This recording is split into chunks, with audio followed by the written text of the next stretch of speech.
Washington, with only hours to spare, Congress passed legislation that would avoid a partial federal shutdown and keep the government funded through December 3, and sent the bill to President Joe Biden.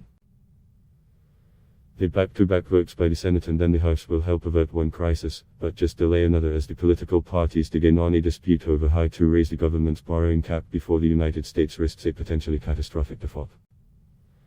The House approved the short-term funding measure by a 254-175 vote not long after Senate passage in a 65-35 vote.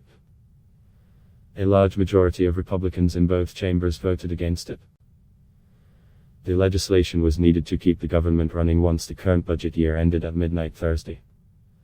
Passage will buy lawmakers more time to craft the spending measures that will fund federal agencies and the programs they administer.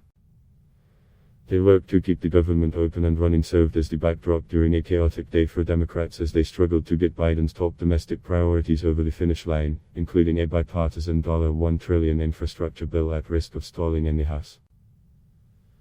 With their energy focused on Biden's agenda, Democrats backed down from a showdown over the debt limit in the government funding bill, deciding to uncouple the borrowing ceiling at the insistence of Republicans. If the cap is not raised by October 18, the US probably will face a financial crisis and economic recession, Treasury Secretary Janet Yellen said.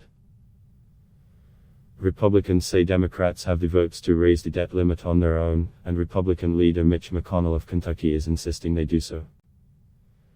The short-term spending legislation will also provide about $28.6 billion in disaster relief for those recovering from Hurricane Ida and other natural disasters, and help support Afghanistan evacuees from the 20-year war between the US and the Taliban. This is a good outcome, one I'm happy we are getting done, Senate Majority Leader Chuck Schumer said. With so many things to take care of in Washington, the last thing the American people need is for the government to grind to a halt.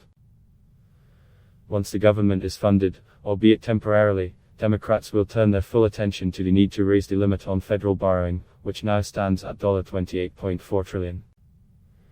The US has never defaulted on its debts in the modern era, and historically, both parties have voted to raise the limit. Democrats joined the Republican Senate majority in doing so 3 times during Donald Trump's presidency. This time Democrats wanted to take care of both priorities in one bill, but Senate Republicans blocked that effort Monday. Raising or suspending the debt limit allows the federal government to pay obligations already incurred. It does not authorize new spending. McConnell has argued that Democrats should pass a debt limit extension with the same budgetary tools they are using to try to pass a $3.5 trillion effort to expand social safety net programs and tackle climate change.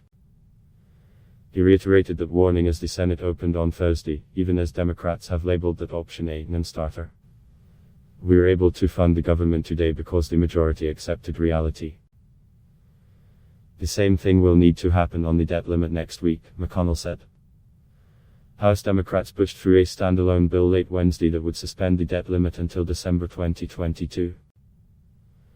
Schumer said he would bring the measure to the Senate floor, but the bill is almost certain to be blocked by a Republican filibuster. The arguments made in both chambers about the debt ceiling have followed similar themes. You are more interested in punishing Democrats than preserving our credit, and that is something I'm having a real tough time getting my head around, House Rules Committee Chairman Jim McGovern, D. Massachusetts, told Republicans. The idea of not paying bills just because we don't like Biden's policies is the wrong way to go. Undaunted, Republicans argued that Democrats have chosen to ram through their political priorities on their own and thus are responsible for raising the debt limit on their own. So long as the Democratic majority continues to insist on spending money hand over fist, Republicans will refuse to help them lift the debt ceiling, said Rep. Tom Cole, Oklahoma. The Treasury has taken steps to preserve cash, but once it runs out, it will be forced to rely on incoming revenue to pay its obligations. That would likely mean delays in payments to Social Security recipients, veterans and government workers, including military personnel. The Bipartisan Policy Center, a think tank, projects that the federal government would be unable to meet about 40% of payments due in the several weeks that follow. Ad block test why.